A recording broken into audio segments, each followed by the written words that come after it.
Donc nous vous remercions d'être tous là pour cette cause noble. Je vous remercie.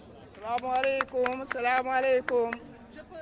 maa ngi leen di nuyu yéen ñëpp di leen remercier man maay président association nationale soutien aux asthmatiques du Sénégal képp ku fi ñëw mag ak ndaw ñu ngi leen di sant ñu ngi leen di gërëm gis nañu yëpp yal nañu ko commencé ci bismillah rahman rahim àggale ko ci alhamdulillahi rabbil alamin merci.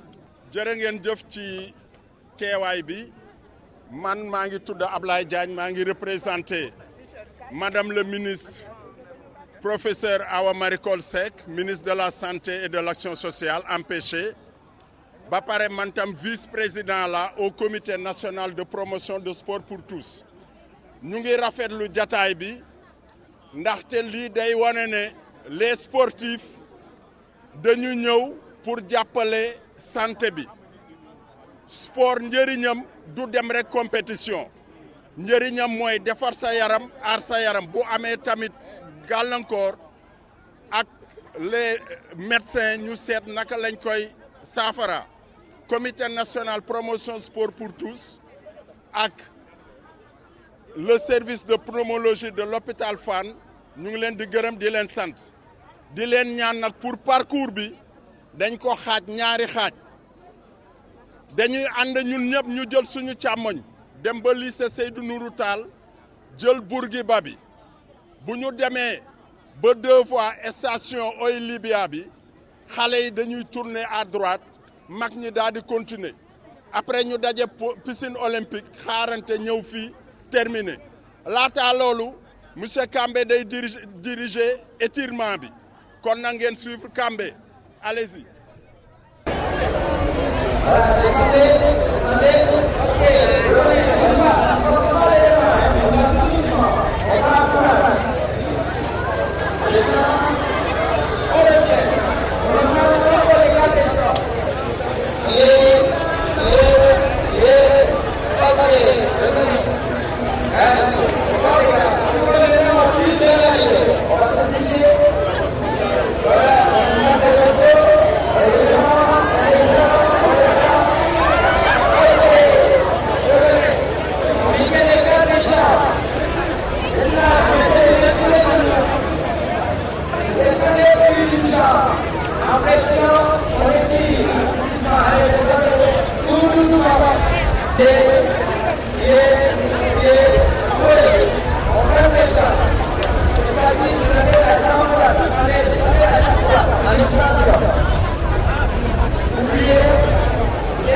yaa ngi jël sama téere bi de.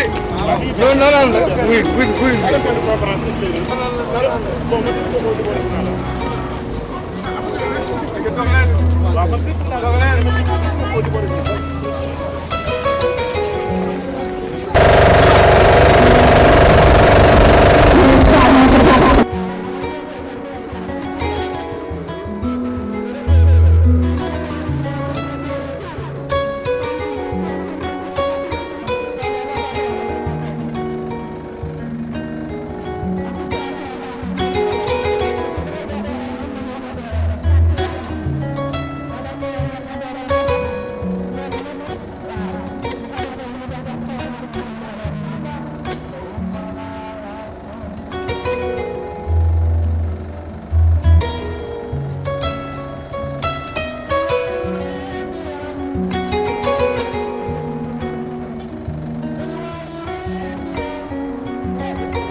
savez, ce jour est spécial parce qu'il s'agit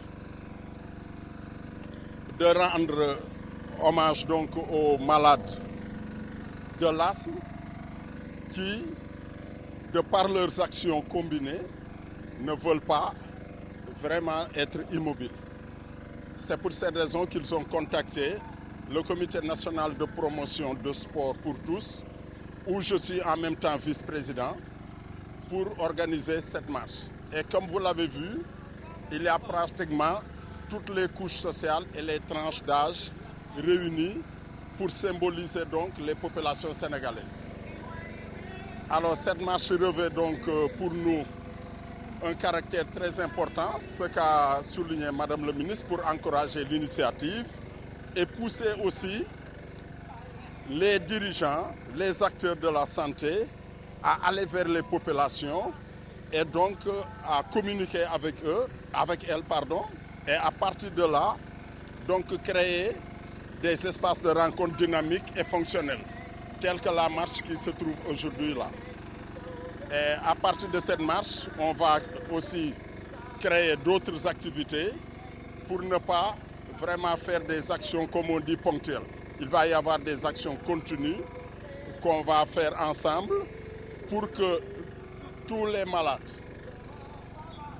qui sont atteints d'asthme ou simplement les populations qui ne l'ont pas puissent prendre leurs précautions à travers les activités sportives et de loisirs, mais aussi à travers la pompe pour ceux qui malheureusement l'ont.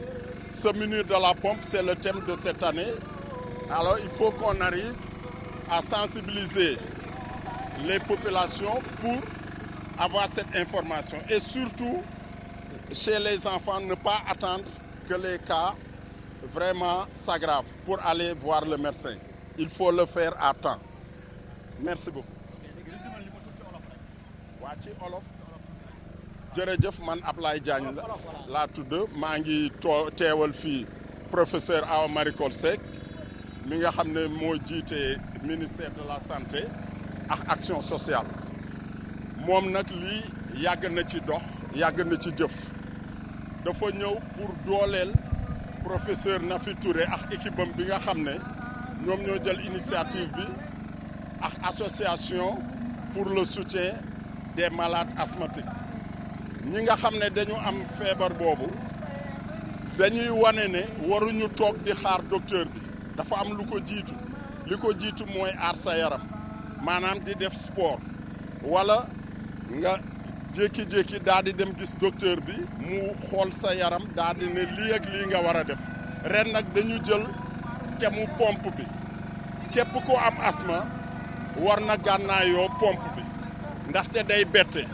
am na tam yeneen yoo xam ne war nañ ko jànkoonteel mais pompe bi moom wax dëgg yàlla dañuy bëgg ku nekk yor pompe ndaxte mbir mi fu mu la nar a bette rek yow balaa ngay dem ci docteur bi nga daal di mën a am loo def ba boo ñëwee ci docteur bi dina ko gën a mën a yombal nit ñi li tax nag ñu jànkoonteel ak comité national de promotion sport pour tous dañu bëgg léegi nit ñi à travers les acteurs de la santé ñiy liggéey ci santé yëpp ñu commencé léegi di aar seen bopp di jóg di doxantu di def sport waratuñu xaar léegi ba dara dal leen ñuy soog a jóg léegi li ñuy wax prévention moom la ñuy def ministre de la santé nag commencé na ko ci ministère am gis ngeen léegi hôpital Fann a ngi jël keroog hôpital Grand Yoff ñuy wax Ogi jëloon na ak yeneen i hôpitaux donc nit ñi daal ñu ngi leen di ñaax te xam nañ ne région itam ñoom it dinañ ci jóg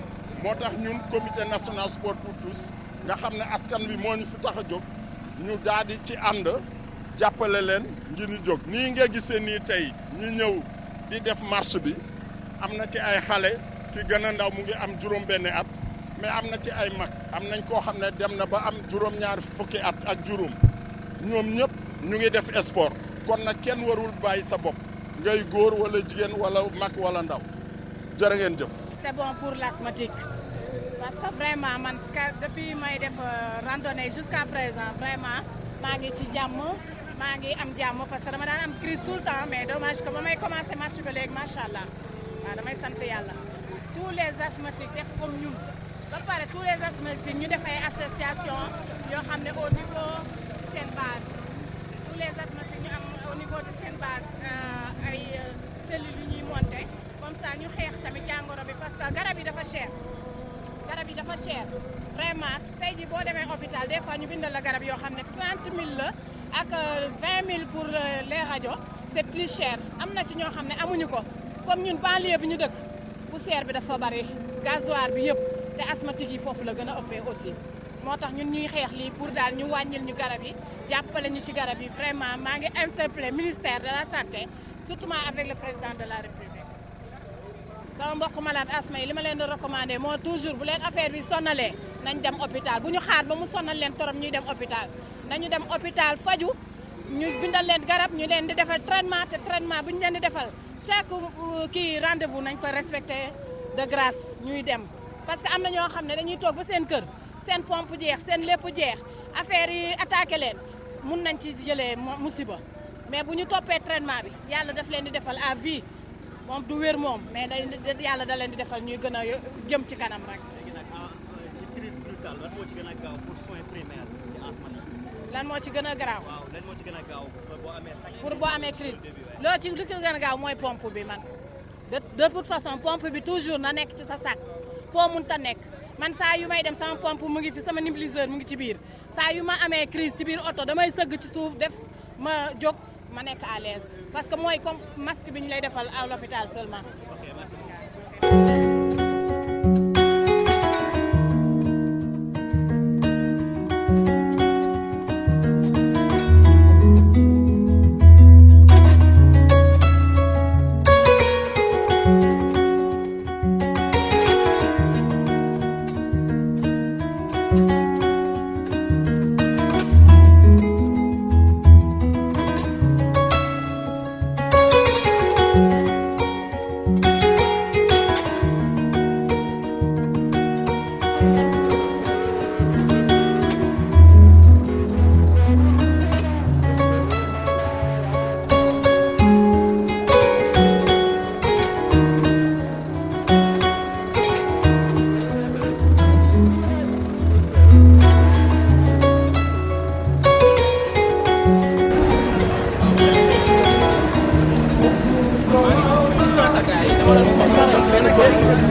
ay docteur yu baax ñu ngi fa à Fann xale bu ndaw la yóbbu ko pédiatre ñu ngi fa docteur baa nga fa dinañ leen faj dinañ leen toppatoo ñu xool leen kon nag dañuy xeex ngir asthmatique li mun a faju li mun a am garabam ni mu waree parce que sonn nañ sonn boo xam ne te garab yi cher mu nekk au niveau de la Fann 78 151 88 78 boo leen di woowee dinañ leen jox rendez-vous dinañ leen conseil ci asthme dinañ leen wax lu bari ci asthme ma leen di wax nag yéen sama mbokk asthmatique yi ngeen di faju ngeen di faju soo waxee ne asma nii la asma na non asma du wér.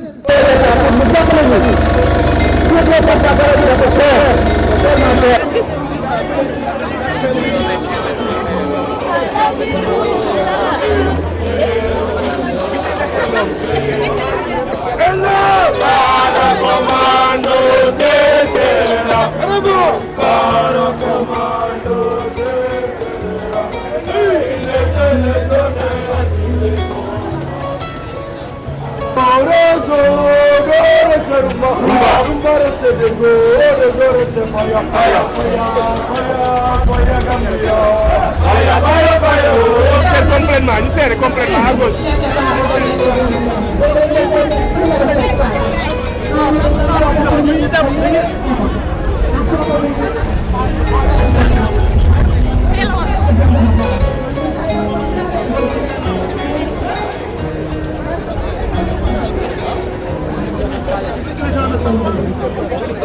Et se font une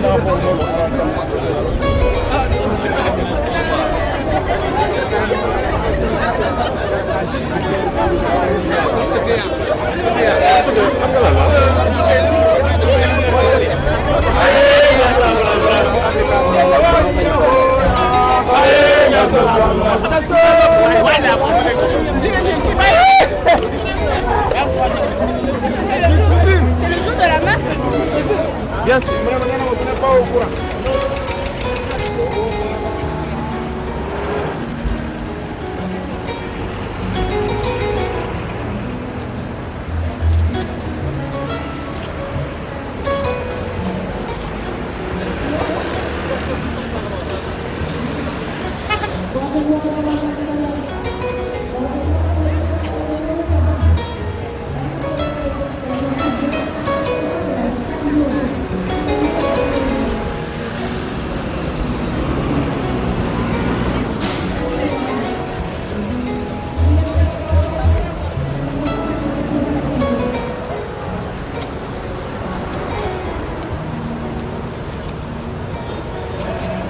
léegi feeñ nga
Para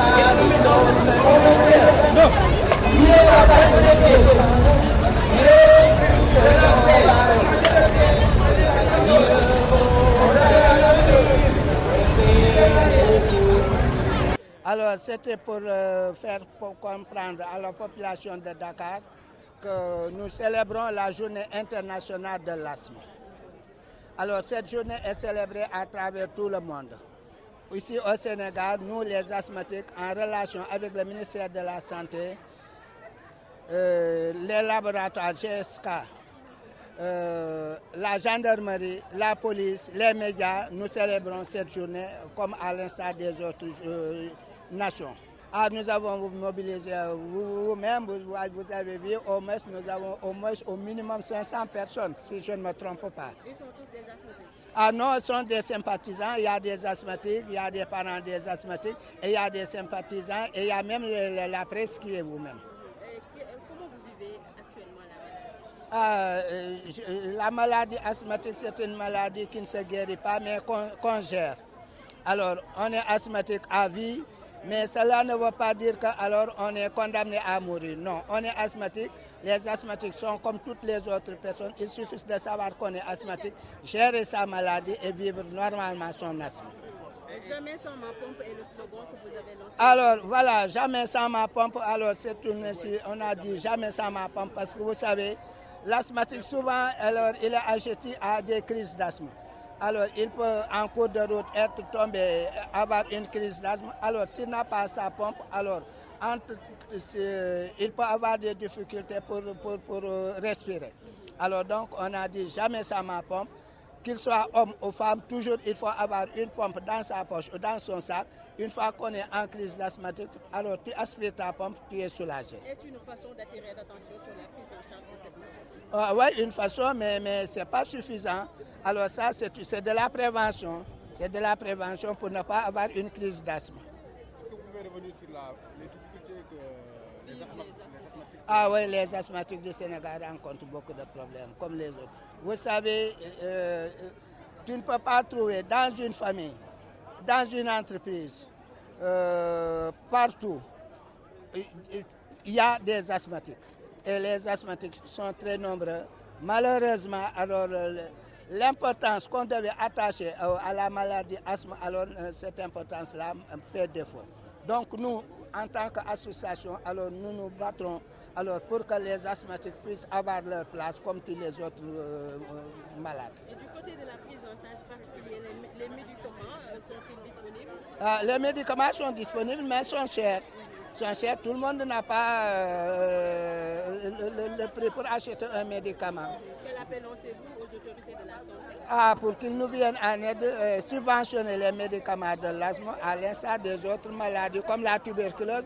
La tuberculose, alors, elle est gratuite, donc l'asthme aussi, si elle n'est pas gratuite, aussi doit être subventionnée. Et en termes de recommandations, qu'est-ce que vous recommandez à ceux qui ne souffrent pas d'asthme? Comment? Qu'est-ce que vous recommandez aux personnes qui ne souffrent pas d'asthme? Alors, les personnes qui ne souffrent pas d'asthme, alors je leur demande alors de venir en aide alors, aux asthmatiques parce que l'asthme, alors tu peux vivre.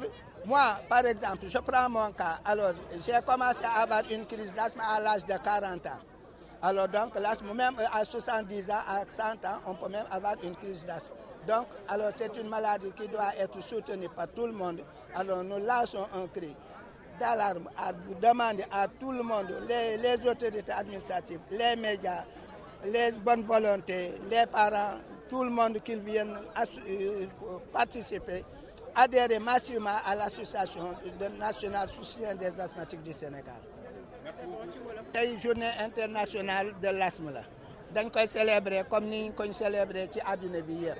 moo tax ñun en relation ñun association de soutien aux asthmatiques du Sénégal ñu ngi ànd ak ministère de la santé ànd ak médias yi ànd avec la police ànd avec la gendarmerie les médias alors pour célébrer journée bi. ñaata nit ngeen dajale tey? li ñu fi dajale bari na gis nga mbooloo mi mu tuuti war na mat 500 personnes. ñoom ñëpp ñu am jàngoro yi. ñoom ñëpp amuñu jànguma asthme waaye am na ci ay asthmatique am na ñoo xam ne aussi ay sympathisants lañu dañu ñëw pour soutenir asthmatique yi.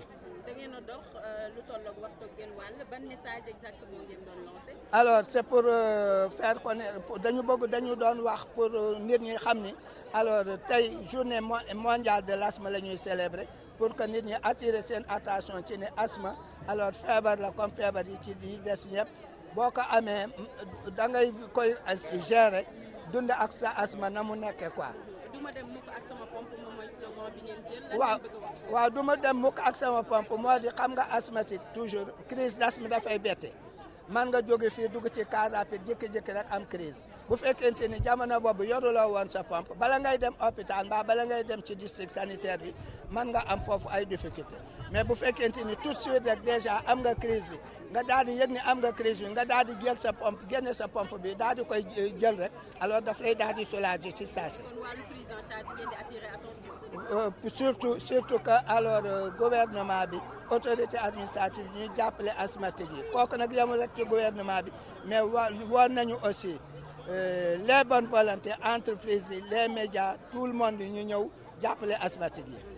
ban jafe-jafe la ñi nga xamante ni di wéy jàngoro asthme di jànkuwanteel. jafe-jafe yi bari na comme xam nga yow feebar rek xam sa feebar ñu bindal la ordonnance amuloo loo ko jëndee jafe-jafe la te du ñëpp ñoo ko mën a jëmb benn garabu asthme rek ba mu gënee tuuti mbaat na jot 15000 francs 25000 francs alors nga bëgg ci jël ñaari yoon ba ñetti yoon par weer wi dafay daal di cher. kon lan ngeen bëgg. xanaa nguur gi jàppale ñu ci bu fekkente ni comme asthme bi mënuñu koo maye faj gi may ñu maye faj gi au moins ñu subventionné garab yi yiy faj ak ñu merci beaucoup. La prise en charge actuellement dans notre pays pose problème parce qu'il y a essentiellement un problème d'information par rapport à la maladie et par rapport à sa prise en charge. Et c'est un peu la raison pour laquelle le thème de cette année porte sur les idées reçues. Et il y a beaucoup d'idées reçues qui sont en général fausses et qui nous posent, nous, en tant que professionnels de la santé, beaucoup de problèmes par rapport à la prise en charge des patients, mais aussi un problème pour les patients asthmatiques parce que nous, on est là pour les aider, pour qu'ils essaient d'avoir une vie normale. C'est ça notre objectif. Donc, cette manifestation, c'était pour sensibiliser la population, sensibiliser les patients asthmatiques pour que le message essaie de passer. Et j'en profite vraiment pour montrer ça, ce message qui dit jamais sans ma pompe, parce que la base de la prise en charge en aigu, c'est essentiellement la pompe. Et la plupart des patients asthmatiques ont extrêmement peur de ce produit, alors que c'est ça qui peut les sauver. Donc la prise en charge, vous confrontez des difficultés? Beaucoup de difficultés. Et ça, c'est parce que souvent les patients ne sont pas vraiment au courant de leur pathologie. Vous avez parlé de mauvaises informations. Est-ce que ça ne pose pas de problème jusqu'à la mort d'un patient? Absolument. Nous avons malheureusement eu à déplorer des décès liés aux crises d'asthme. Et souvent, c'est des patients qui pourraient absolument être évités. Et pour éviter ces problèmes, c'est surtout le suivi des patients asthmatiques. Qui dit suivi, c'est même quand on est équilibré, il faut aller au rendez-vous chez le médecin pour pouvoir prendre les choses en charge correctement. C'est les enfants qui en souffrent le plus? Oui, la tranche de population la plus atteinte, ce sont les enfants. Et qui dit souffrance d'enfant, dit souffrance de la famille, le père, la mère.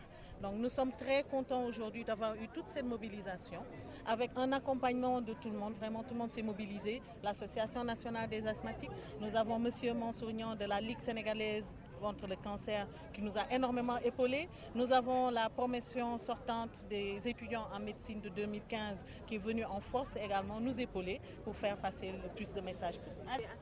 Oui, je suis asthmatique. Depuis quand? Depuis 2004. 14 ans. Oui. Comment tu vis avec la maladie? C'est pas facile, mais on essaie de faire avec les médicaments, la pompe. On essaie de gérer, et puis un peu de sport aussi, ça.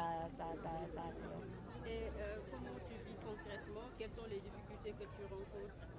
Les difficultés, je dirais que c'est un peu difficile de vivre avec la maladie parce que là, ça t'empêche de faire beaucoup de choses. Du moment où, déjà avec la poussière, la fumée, ça fatigue et c'est un handicap. Tu fais des crises? Oui, souvent. Combien de temps l'intervalle? L'intervalle, 3 à 4 mois. 4 mois, oui. Avec tu te calmes avec quel produit? La ventoline. Oui. C'est la pompe? C'est la pompe. D'accord. Oui. Et tes parents, comment ils te soutiennent? Ils sont tout le temps inquiets, ils appellent souvent. Même quand j'ai des maux de tête, ils croient que c'est l'asthme L'asthme est une maladie qui ne se guérit jamais, mais on peut vivre avec pour longtemps. Est-ce que tu es conscient de ça? Bien sûr. Là, si je ne vous dis pas que je suis asthmatique, vous ne pouvez pas savoir. Et là, je vis comme mes amis, je fais tout ce que je veux, je rentre où je veux, mais j'essaie d'éviter le maximum la fumée, la poussière et autres. Et pour le suivi médical? Oui, il faut aussi avoir un suivi surtout. Parce que là, moi, j'ai eu un suivi, c'est pourquoi j'ai un intervalle de 3 à 4 mois que je pique des crises. Donc, avec un bon traitement? Non, j'ai pas de problème. Oui. Wolof? Wolof. Naka ngay dundee jàngoro asthme bi? yombul ndax dafa metti déjà boo piqué crise endroit boo xamante ne nit ñi xamuñu la amoo sa pompe loolu benn handicap boo xamante ne doo xam noo koy gérer intérieurement. Mës na la dal? Bien sûr. École souvent la plupart école damay daal su ma sonnee tellement wala fumée bi su ma duggee nii damay sonn. Ñan jafe-jafe ngay am pour sa jàngoro bi ban métit ngay gën a am pour jàngoro bi? Métit sama dënd bi mooy may sonal la plupart sama dënd bi du ma mën nooy bu baax daf may sonal souvent daf may tere may def yenn activités yi. Mais yaa ngi topp sa traitement? Bien sûr maa ngi koy topp bu baax looloo tax léegi temps yi dafay xaw a wàññeeku 4 à 3 mois laay am kii ay crise d'asthme. Avant ñaata mois nga dal? Presque chaque semaine léegi ça va. Traitement yi ak médicaments yi garab yi may jël rek léegi à chaque fois damay dem hôpital pour gars yi xool ma xool. waa négligé wu ma ko. C'est très bien nga suivre sa traitement ndax da lay jàppale bu baax. Yaa ngi dund normalement comme samay morom su ma la waxul dama asthme sax doo ko xam. Ok allez.